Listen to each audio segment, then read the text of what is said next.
because Are any of those sawmills still, any part of them still there? None of them? not in King Ferry. Now, there used to be one, a small one. Mr. Spencer had it, used to run, but it's not running anymore. You're not going to find sawmills in King Ferry. I think Dewey Franklin run one at Hilliard. And because of now, they're going to more modern mills where Blackshear, Baxley, Hazelhurst, all those places like that have took the lumber market. White House, they produce thousands and thousands of footage per day now. They make 2x4s and whatever it was. Back in those times, in the 17th, 18th, 19th century back there, they only cut certain trees. Were virgin trees what they cut and made lumber out of. Today, it's a big difference. The small trees, you get a crooked one, they didn't have that back then. They had to be a special tree cut. And it played a big role in Nassau County. Not only King Ferry, all up and down the river. Lesson, White Oak Plantation right now. There used to be a big sawmill down there. There used to be a big thing for employees to get hired down there coming from Fernie. Everybody couldn't go Franklin. So they would come out there and work at those mills and come back. And it was a very important part in history. Black played a very, very important part there. They was not, when they got free, they went and started farming for themselves. Selling stuff, selling crops, planting their own. But then when the pub would come along, all of them started working the wood. They would load the wood, hauling wood. Somebody white maybe owned the outfit, because you didn't have very many, it was expensive. And you didn't have very many blacks at that time with money to afford to have those trucks and stuff. So they had to work with somebody else. But they knew what they had to do. They had a family to raise. So they got out there, and when none of this thing, but you getting under the shade, you know, the cool off with, it was sun up to sundown. Because I used to hear my granddaddy says, he was a cook for a camp. He said they used to walk from where Robert Timmons stayed at Haddock Road to the mouth of the Okefenokee. On Sunday afternoon, they would stay a whole week, come back Friday night to make a living. And he said he was the cook for whoever worked. That's how much that they thought of their families to do that. But he said I remember him telling me that.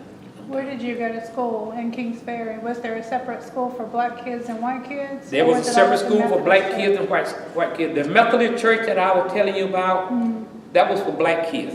Okay. White kids had a Methodist church right at the dead end of Leslie Road and the Mill Road. If you go to King Ferry down Leslie Road, you're going to run into a death stop.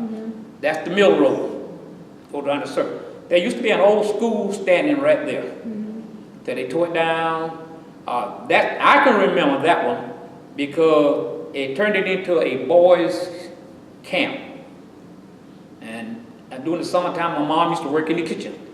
And they would come from Jacksonville and they would camp out and do whatever they needed to do and go back. But that kind of played out and the place just fell down.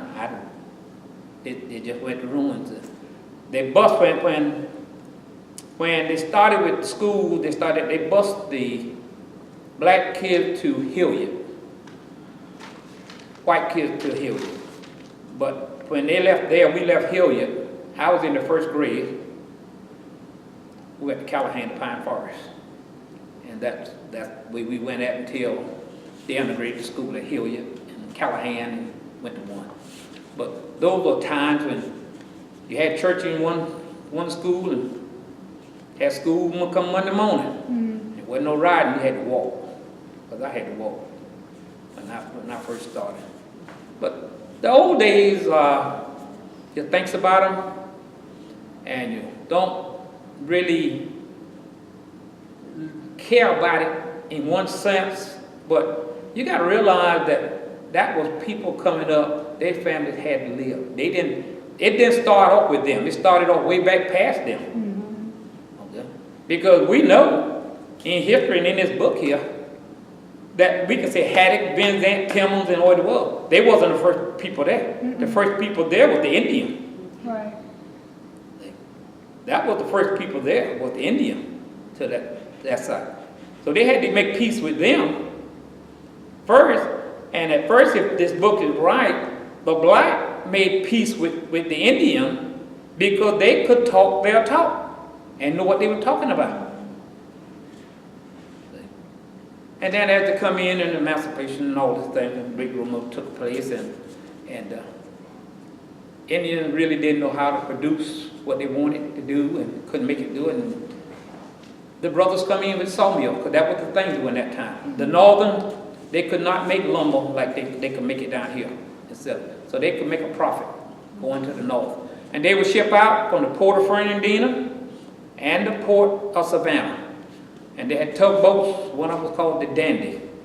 They would come in, bring empty barges in, they carry loaded barges back out, and distribute some of them to Fernandina and some to Savannah. That's where they got stuff going. Nowadays, it's all Yeah. the automobiles, trains. These days. Yeah. Thank you. Thank you. Thank you.